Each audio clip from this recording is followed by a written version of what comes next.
Salman Garda with stories making headlines here on Al Jazeera. A Libyan-sponsored aid ship, the Amalthea, was met by a wall of Israeli gunships as it tried to get to Gaza on Wednesday. The ship's organizers had been adamant that the vessel would take its 2,000 tons of aid and medicines to the Strip.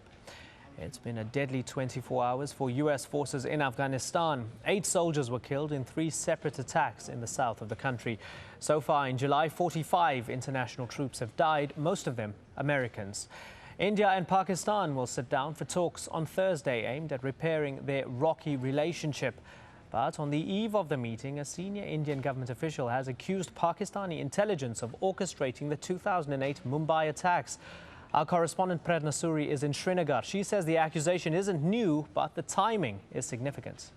Just on the eve of these very important talks, it seems that New Delhi is sending a clear signal to Pakistan that security will be their main concern during these talks, that they would like Pakistan to crack down on those groups who they feel are operating against Indian interests. And by these, I mean the Lashkar-e-Toiba, as well as individuals such as Hafiz Saeed, who many in India feel are being given patronage by various elements in Pakistan.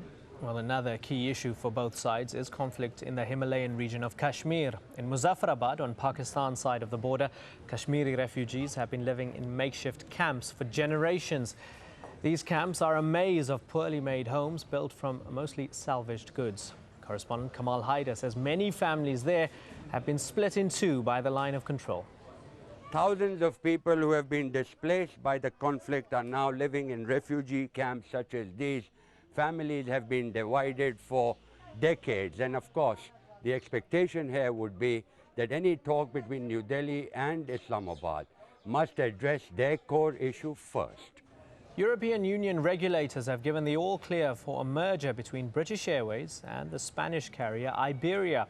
The alliance will create Europe's third-largest airline. It's one of several bids by cash-strapped airlines to stay airborne in the wake of the global financial crisis and industrial unrest.